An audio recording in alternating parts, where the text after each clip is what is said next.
Hey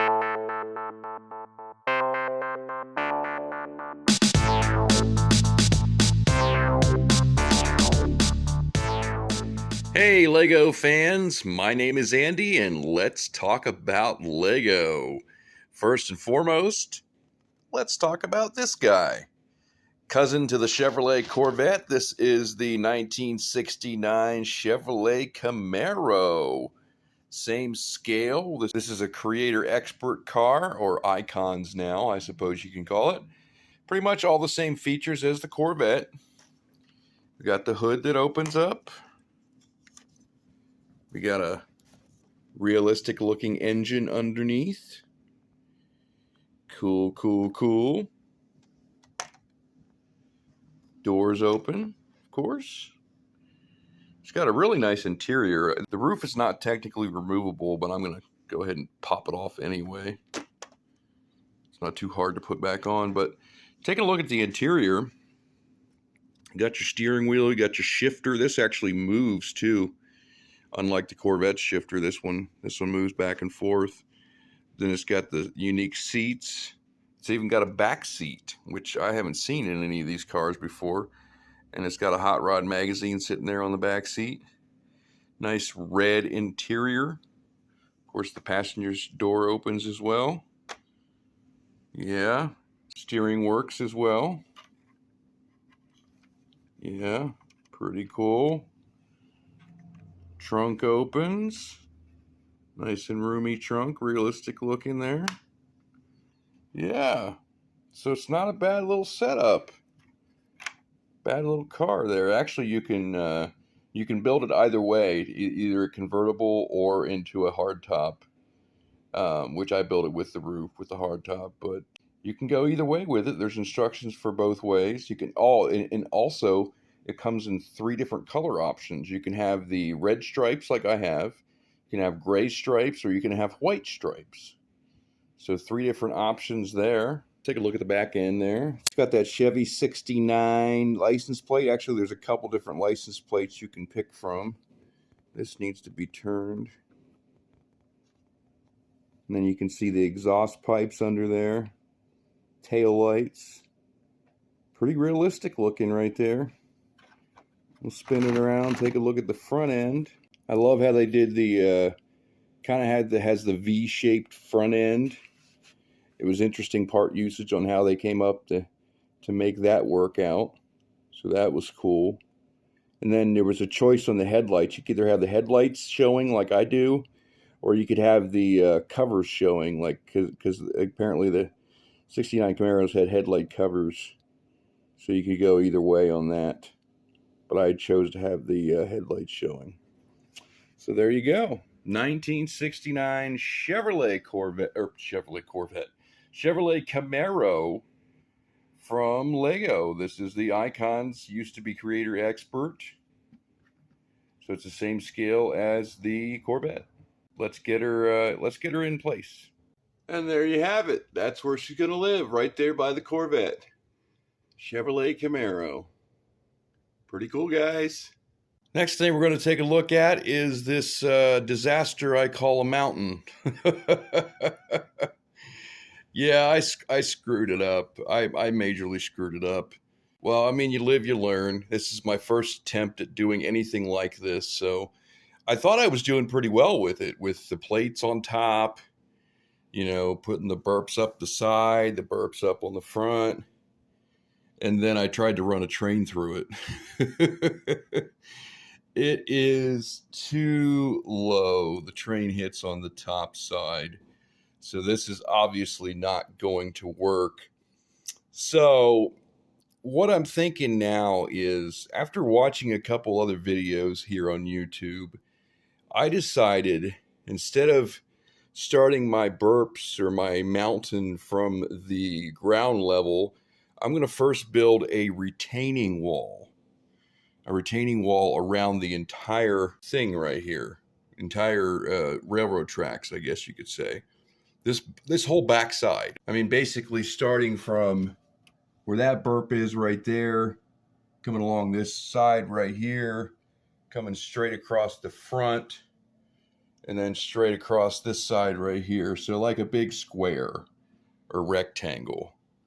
So then after I build the retaining wall, I'm going to build the mountain or you know, the burps. I mean, basically, I can salvage this section right here that I already built just by removing it from the base plates and placing it on top of the retaining wall. Once I get that built, I'll probably build the retaining wall about 15 studs high, like I have the height of the elevated line here, somewhere around in there. So I'm thinking I might build the retaining wall for the front right up against that road panel, that road plate, so that I don't have to continue the road plate any farther than that.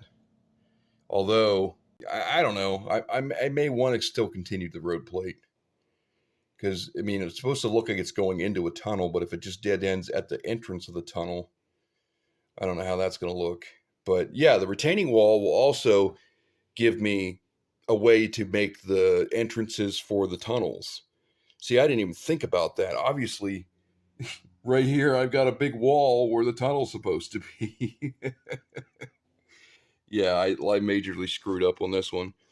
But like I said, you know, you on these mocks, it's not just construction; it's construction, destruction until you get it right. So, and it's like I said, this is my first attempt at anything of this sort. So we'll figure it out eventually here. But I did order the parts that I need for the retaining wall in light gray.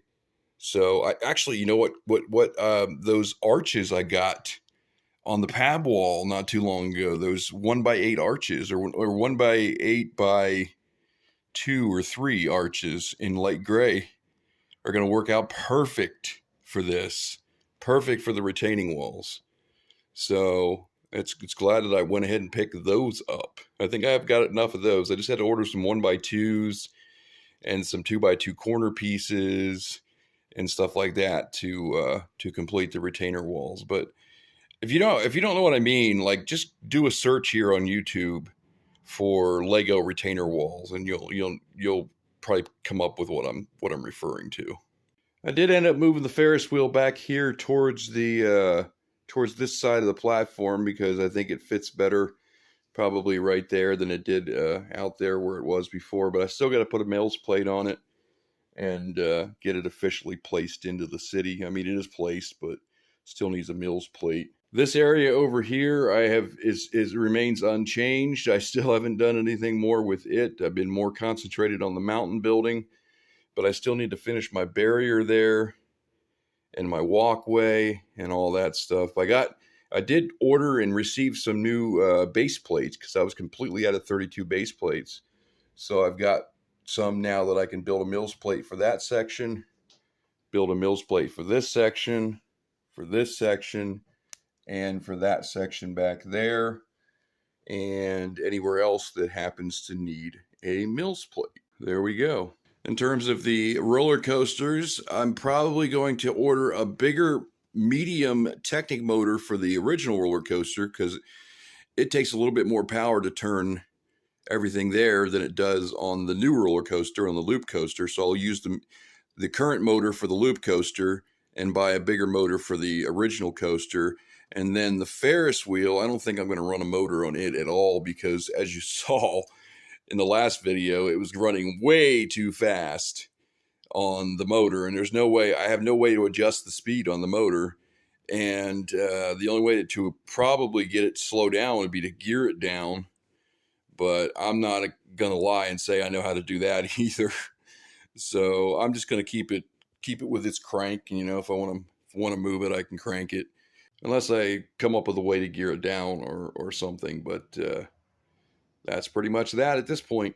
Speed Champion shelf remains stagnant as well because, frankly, I haven't built any more because I don't have any more room for it anymore. Yeah, I really don't. So I'm going to have to put another shelf in or something because right now I've got zero room to put any more Speed Champions. I'm kind of excited about this mountain project because if I can get the Lion Knight's castle on top of there, that's going to look sweet. Can you imagine that big castle sitting back in there? Be part of the city? Yeah. I mean, there's still castles that exist today, right? Behind cities, I'm sure, especially in like the UK or something. Speaking of which, I need an official name for my city. I haven't come up with an official name yet. I was thinking something like Brixton Town. I don't know how goofy that sounds, or I also thought about Bricksburg. I'm sure that's probably been used before. Comment below if you've got a name. If you got a name you're thinking of that I could name my city officially.